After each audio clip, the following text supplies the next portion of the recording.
there's a couple of things that you need to know. The first is the big picture issue.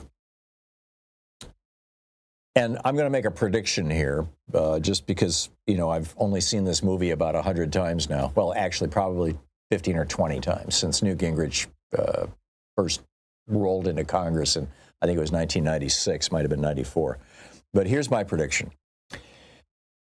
The Republicans actually love shutting down the government because they think that, they're operating on the old David Koch thing, that the only legitimate function of government is running the military, the police, and the courts, and the courts to protect the interests of billionaires, and the police, of course.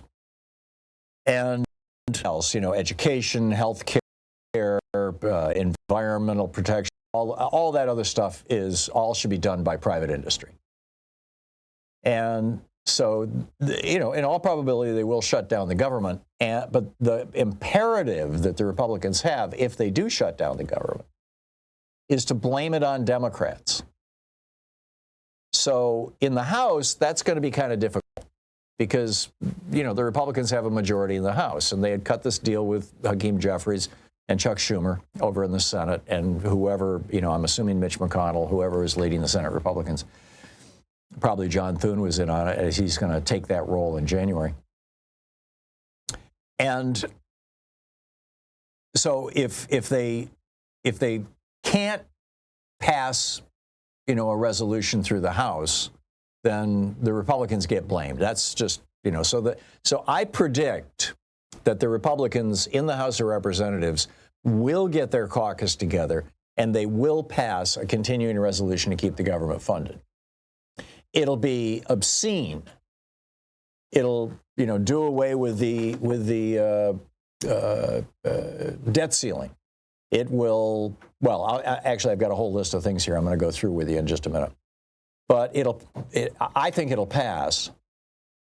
And the reason why is because then it goes to the Senate, which Democrats control. And this is going to be such a terrible continuing resolution.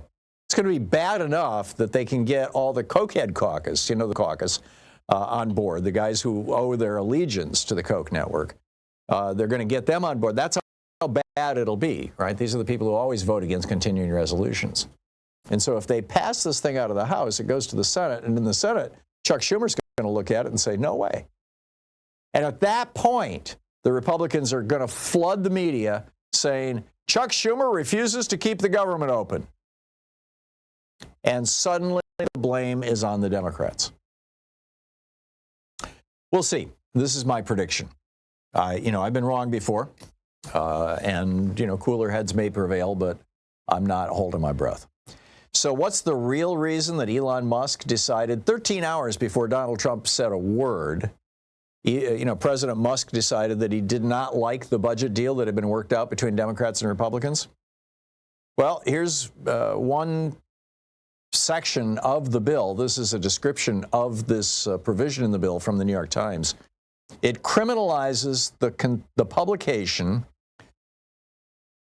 of non-consensual intimate visual depictions, in other words, revenge porn, including deep fake photography, and requires social media platforms, that would be Elon Musk's X, to have staffing and procedures in place to remove the content after being notified by a victim.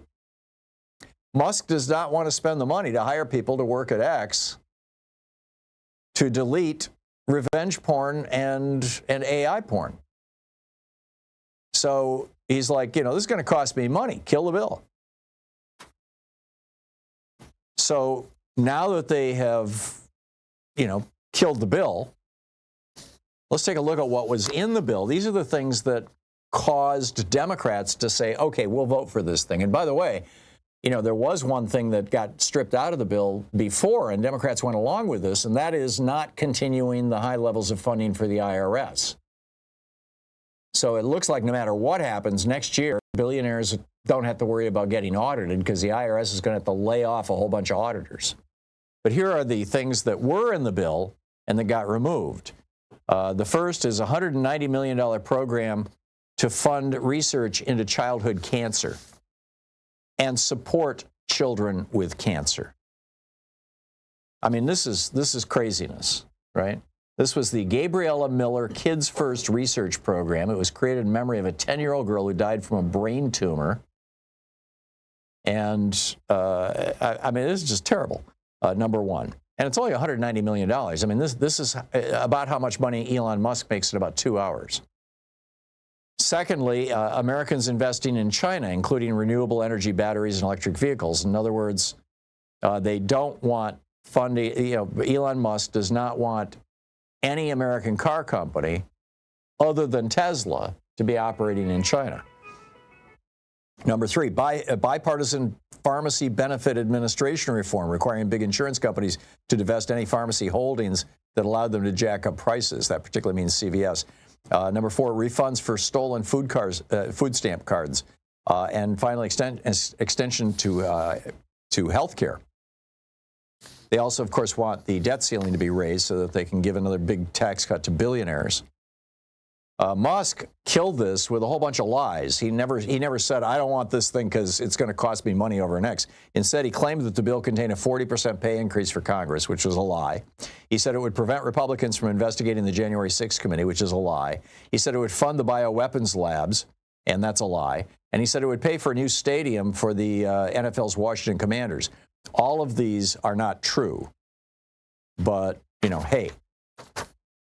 It also cut, and now they also cut out of it funding to extend the World Trade Center Health Program, which was providing funding for health care for 9/11 first responders and survivors. Kathy Hochul, the governor of New York, says, never forget aren't just words in New York, they're a promise. Yeah, and she's totally opposed to this. And they also cut funding for detection of breast and cervical cancer and anemia. After all, that's just women and black people. And the provisions to combat deepfake porn, I mentioned that. They also removed funding to combat opioid abuse and regulations meant to put guardrails on pharmacy benefit managers, which is a big win for United Healthcare. Now, Rick Wilson, the former Republican strategist, is telling Democrats, show no mercy. Let them shut down the government. Let them take responsibility for it. But like I said, there is a way that they can do this and blame Democrats in the Senate on it, for it. And I'm fully expecting that they are going to do that. If they don't do that, it's going to be an interesting challenge for them. Okay, on the other side of the break, I want to share with you my How Oligarchy Works, who wins, who loses. And I'll be picking up your calls. After all, it's Anything Goes weekend here on the Thom Hartmann Program, 16 minutes past the hour. It's the place where despair is not an option. Stay with us.